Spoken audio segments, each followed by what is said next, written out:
Alright, so this is a short presentation on utopias, dystopias, the source of those words, and how eventually we will apply them to George Orwell. So the term utopia refers to an ideal society where all inhabitants are fulfilled, where government, if there even is a government, is efficient, just, happiness is made manifest. What this means basically, it's a perfect world, right? Where government may not even be necessary because people all do and say the right things, they behave justly toward one another. Everyone is happy in this perfect world where again, politically, socially, environmentally, economically, everything is getting along just fine. Now, the oldest example of utopian literature is probably The Republic by Plato. We've been dreaming about and planning for how we should think things should be for quite a long time. The origin of the word, though, is not from Plato, nor is it from Greek times. It is actually coined by English author Sir Thomas More in 1516 with his novel by the same name. Now, what More did is he took the Greek word for place, topos, and added a somewhat vague prefix, you.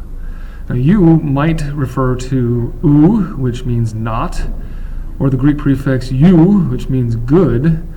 And so think about that, what that means in terms of the word utopia and what it implies.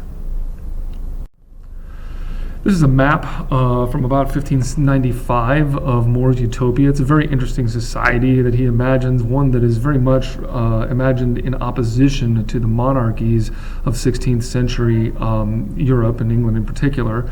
This island used to be a peninsula, but the leaders of the country actually dug a canal and separated it from the rest of the world. It is comprised of several cities, all of which have evenly distributed populations. You get no one with private property. Doors are unlocked. If people need things, there are warehouses of common supplies that they can check out. It is a sort of communistic sort of country where everybody gets along and cooperates and learns the same sets of skills. But interestingly, there are slaves and there are criminals and systems of punishment. So if you want to read more about that, you can certainly do that with some links that will be provided there. So okay, that's utopia, this perfect world. What about a dystopia?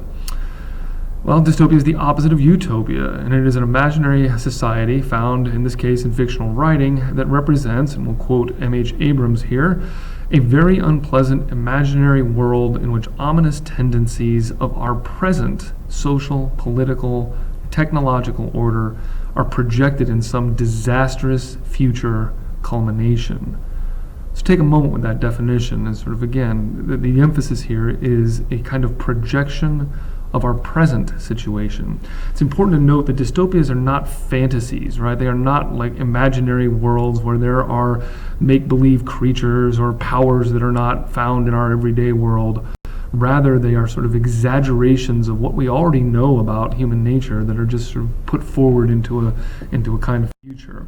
So to summarize this again, a dystopian narrative is going to be, dystopian narratives, what they do is they create an imaginary future world, right? Something in the could be, not too distant or very distant world, where we have, based on our current political, technological, social, you might even add to that environmental trends, things that we're seeing now, and that those are projected into a future that for most people is a kind of nightmare. So take a minute now and just sort of see, can you think of any examples from literature? Now, of course, there are tons of examples from movies and TV, but we're going to hold off on those for now. Think about books you've read that would be, likely be deemed dystopian narratives. So, all right, once you've sort of identified a few of your own, here are a few of my sort of, go-to examples. Certainly The Giver by S.E. Hinton might be deemed a kind of dystopian literature where people no longer have access to their memories or their future, but are rather sort of, live pre-programmed lives. Hey, we read that in middle school.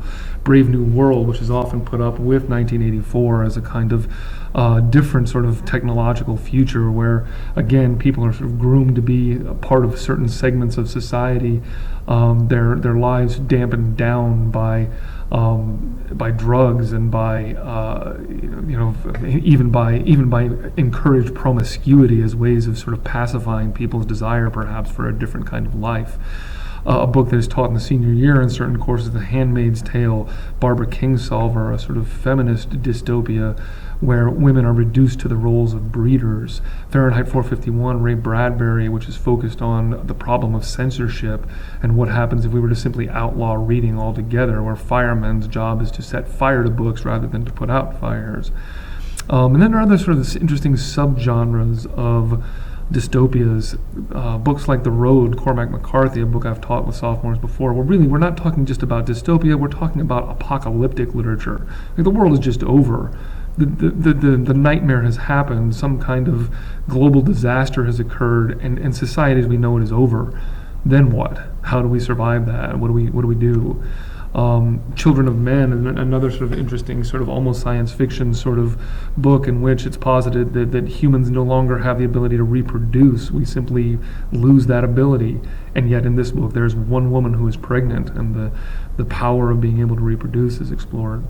And then I would also sort of throw out as a kind of different but perhaps related genre, science fiction. Neuromancer, a book by William Gibson. Gibson is famous for having coined the phrase cyberspace, which he called a consensual hallucination experienced daily by billions. And he explores a lot of things like artificial intelligence and at what point our technological lives become actual lives. Sci-fi really is more interested in the sort of ramifications of technological advancement, not as much necessarily the political. And so maybe in some ways it differs from a typical kind of utopia, dystopia. So of course the book we're reading, 1984, is often held up as the example of a dystopian literature. And I'll just sort of end with this, sort of given that the book was published, if you reverse those last two digits, it was written in 1948 and published in 1949.